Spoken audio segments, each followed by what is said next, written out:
Al cierre de octubre, ¿cuánto le costó al presidente López Obrador el Jueves Negro en Culiacán? ¿La población estuvo de acuerdo con la liberación de Ovidio Guzmán? Se han intensificado los conflictos entre los reporteros de la mañanera, los medios de comunicación y el presidente. ¿A quién le ha afectado más el conflicto?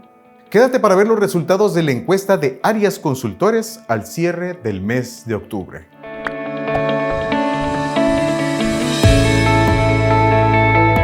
El pasado 17 de octubre se dio un Jueves Negro en Culiacán. Como saben, se dieron diversas versiones que fueron corregidas conforme pasó el tiempo.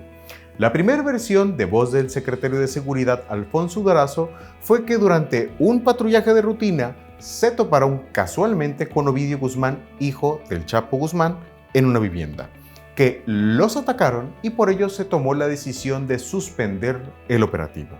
Hasta ese jueves 17 no se había declarado que se liberó a Ovidio Guzmán y al día siguiente en Sinaloa el mismo Durazo manifestó que se realizó un operativo, que les faltó una orden de aprehensión y que al verse superado en número tuvieron un operativo mal diseñado y apresurado donde solo pudieron retener a Ovidio Guzmán. Y al viernes 18 de octubre, con 2 aclaraciones, habían más preguntas que respuestas. Al martes 22 de octubre, Arias Consultores realizó una encuesta donde le preguntamos a la población diversos aspectos del operativo en Culiacán, a lo cual el 55% consideró que fue la mala estrategia del gobierno federal lo que salió mal en los eventos registrados en Culiacán. Sobre estos hechos, donde se liberó a Ovidio Guzmán, le preguntamos a la población sobre quién consideraba que fue el mayor beneficiado con esta liberación.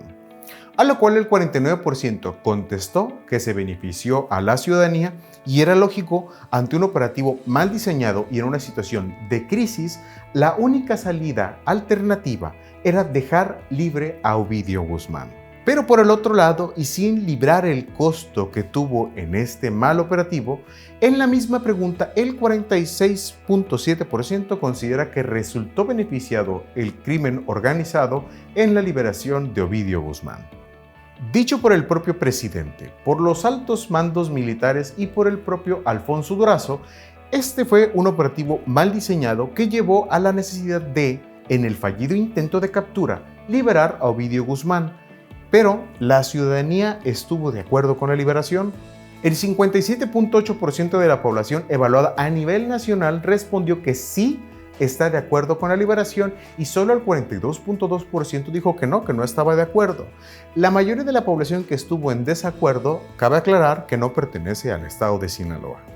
A pesar de esto, la percepción indica que no desean que esto vuelva a suceder, ya que le preguntamos a la población si estarían de acuerdo con que el presidente negocie con el crimen organizado, a lo cual un contundente 71.4% manifiesta que no. Ante todo esto, los errores cometidos que llevaron a la inminente necesidad de liberar a Ovidio Guzmán y evitar una situación aún más difícil, ¿cómo consideran la estrategia de seguridad del gobierno de AMLO? El 55% opina que debe cambiar ya que no da resultado y solo el 37.8% considera que tiene resultado y que no debe de cambiar. Finalmente, en todos estos ángulos, todas las perspectivas, cuando suceden situaciones así de graves, la percepción nos lleva a un responsable y dentro de todas las personas involucradas, tales como los elementos de las fuerzas federales que participaron en el operativo, el mismo gobernador de Sinaloa, Quirino Ordaz, el secretario de Seguridad, Alfonso Durazo, o el presidente Andrés Manuel López Obrador, la población, ¿quién consideró como el principal responsable de la liberación de Ovidio Guzmán? Y el 47.7% consideró que el responsable fue el presidente López Obrador, seguido del 15.2% que consideró responsable el secretario Alfonso Durazo y en tercer lugar el 15.1% consideró responsable al gobernador de Sinaloa. A pesar que la mayoría consideró responsable al presidente y que el 57.8% estuvo de acuerdo con la liberación de Ovidio Guzmán, ¿Cuánto le costó al presidente en aprobación el Jueves Negro en Culiacán? Es decir, ¿cuánto impactó en la calificación del desempeño que le dan al presidente? Al presidente López Obrador, el evento del Jueves Negro en Culiacán le costó solo 2.5% menos en aprobación, pasando del 54.5% de septiembre al 52% de aprobación de su desempeño, resultado de la encuesta nacional de evaluación mensual del gobierno federal. Al 6.8% le es indiferente su desempeño y el 41.2% desaprueba el desempeño de López Obrador. Este último valor subió un considerable 5.2%, pero sin afectar mucho, ya que son más de 10 puntos la diferencia entre los que aprueban contra los que lo desaprueban. En el último día de octubre y un día después de que el presidente López Obrador presentara una línea de tiempo de los eventos relevantes en Culiacán, donde se hizo una presentación cronológica de todo el operativo, quedaron muchas dudas. Muchas que hasta el 31 de octubre se desahogaron y eso desató una mañanera tensa, donde reporteros exigían respuestas y tanto el presidente como el secretario Alfonso Durazo buscaban darlas. Por lo cual, al finalizar esta mañanera, ¿cuál es la mañanera más larga con una duración de 150 minutos?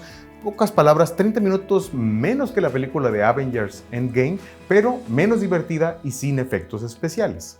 Ese día se notó una clara tensión entre los reporteros de medios de comunicación y el presidente, que días después se intensificó e inclusive durante todo el fin de semana dio pie a una serie de trending topics como prensa sicaria o prensa prostituida, que al momento no era claro si se hablaba de la prensa que hacía preguntas incómodas al presidente o de la prensa que hace preguntas a modo y alabanzas al presidente. Por lo tanto, en la fecha del conflicto del 31 de octubre, realizamos una encuesta para medir el conflicto entre los medios de comunicación y el presidente, lo cual arrojó resultados bastante interesantes. Ante la pregunta ¿cómo califican la relación entre el presidente y los medios?, el 48% considera mala relación entre ambos, seguido de un 30% que la considera como regular y solo el 21% la califica como buena. Sobre el evidente conflicto entre los medios de comunicación y el presidente, el 41% considera que le perjudica más dicho conflicto a los ciudadanos, seguido del 23% que opina que le afecta más al presidente, el 21% opina que a los medios de comunicación y solo al 14% le afecta a los ciudadanos que cubren las mañaneras. El presidente durante sus mañaneras hace muchas declaraciones, muchas verdaderas y otras no verdaderas. También realizamos una encuesta donde buscamos, de voz de los ciudadanos, saber cuál es la apreciación sobre las expresiones del presidente para saber si consideran que el presidente siempre dice la verdad o miente con frecuencia. El 50% de la población considera que el presidente siempre dice la verdad, pero un 49% considera que el presidente miente con frecuencia. El presidente ha cuestionado y sobre todo a Proceso y a Reforma, que dichos medios no lo apoyan, a lo cual buscamos saber qué percepción tiene la población sobre esto, a lo cual el 65% consideran que los medios deben cuestionar al presidente y el resto, el 34%, que deben apoyarlo. Ahora, sabemos que hay dos tipos de prensa en las mañaneras.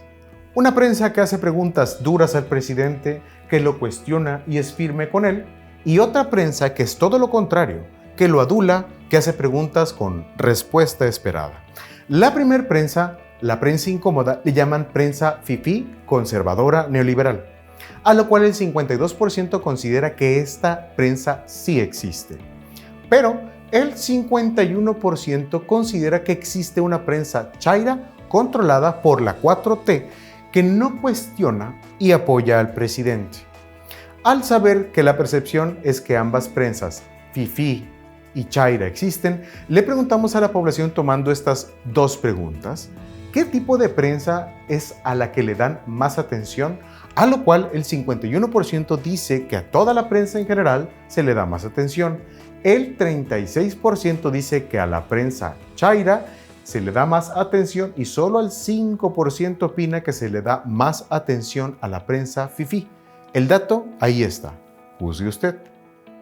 Finalmente hicimos dos preguntas, una sobre credibilidad y la otra sobre frecuencia de uso en los medios de comunicación. Hicimos un breve listado de los principales medios de comunicación para que la población eligiera cuál de ellos consideran que tiene mayor credibilidad y estos fueron los primeros 5 lugares. El medio The New York Times con el 16.8%, Proceso con el 11%, Reforma con el 10.6%, Animal Político con el 8.9% y Milenio con el 8.2%. El resto de los medios de comunicación que forman el 45% podrás encontrarlos en el informe. Y para determinar la frecuencia de uso en tipos de medio, le preguntamos a la misma población qué tipo de medio usa para informarse. Y bien, el resultado sorprende, ya que los nuevos modelos de comunicación están encabezando la preferencia por encima de los medios de comunicación tradicionales, siendo este el resultado.